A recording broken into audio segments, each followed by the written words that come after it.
So typically when we start the scanning process, we're going to go through what we refer to as host discovery, which is again detecting hosts that are live on the target network. Now, there are several tools that you can utilize. Some of them are GUI based, some of them are command line based. For example, I could use Angry IP Scanner as well as Nmap. And I know that Nmap here is typically looked at as a DOS-based or command prompt only environment. This is the GUI version that's called Zenmap. There are also other tools out there. Again, I'm not going to tell you which ones to use. I'm just going to highlight some that you may want to be aware of for your immediate future. One of those would include the Colasoft Ping tool, which you can see is quite graphical. And these tools aren't necessarily meant to be devious in nature. It's just that we can use them that way. So now that I've gathered a list of nodes that are out there and active on the network, my next goal is to do what they refer to as a port scan. And what we mean by port scan is being able to go and see what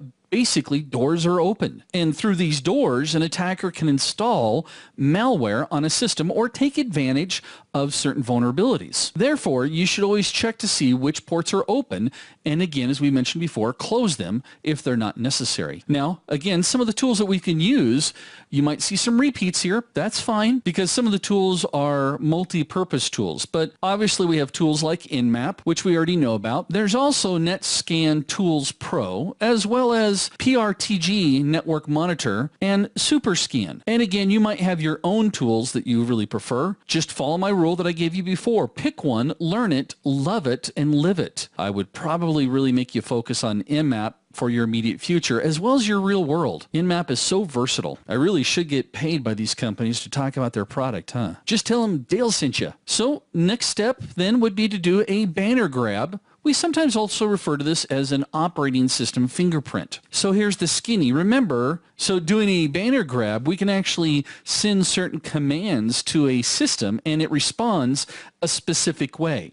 And we know that Windows machines respond a certain way, as well as Linux machines respond a different way to the same commands. And of course, Macs do the same thing. Typically, these responses actually identify the operating system, which again lets us find and exploit the vulnerability related to that operating system. So the tools that we use for banner grabbing include tools such as Telnet. Remember, I can create a Telnet session, break it, and a Microsoft machine kicks back and says, hey, Microsoft server. If you want to do it from a public perspective, meaning look at someone's web server that's exposed to the internet, we talked about Netcraft, a great tool, as well as IDServe. Now, once we've gathered this information, our next step is to actually scan for vulnerabilities. Now, scanning the network for vulnerabilities, we can use certain tools. Again, you may have your own preferences. I'm going to just give you some highlights here, but there's obviously Core Impact Pro.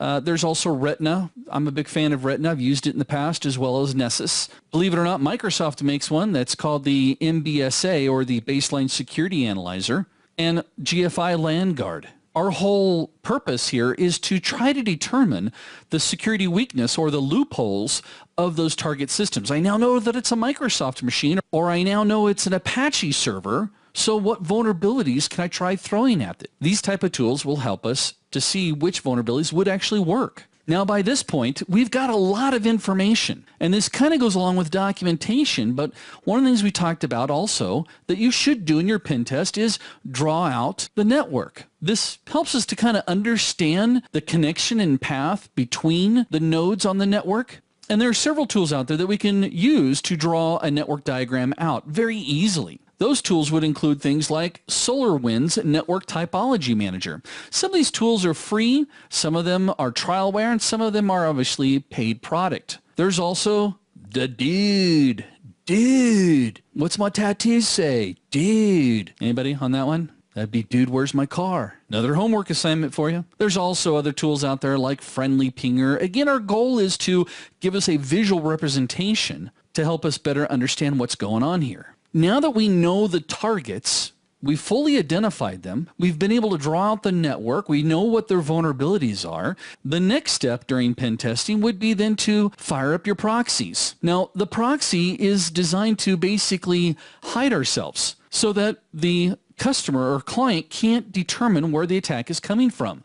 Now, we could fire up some proxies internally, as well as externally. And again, there are several tools out there that we can utilize as well.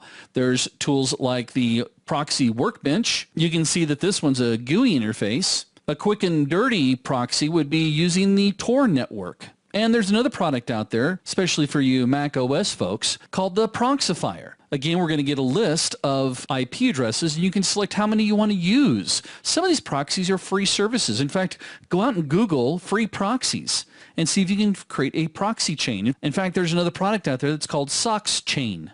Now, we've got a ton of information at this point. So at the end of every domain, you're going to see me talk about documentation. It's the most important step in pen testing because it helps us to preserve all the outcomes of the tests that we've conducted. It'll also help us in finding potential vulnerabilities on the network, of which case we obviously will offer up some countermeasures. But we also need to show the client how we were able to accomplish what we did. Kind of a way of legitimizing what we did and what an attacker could do to them.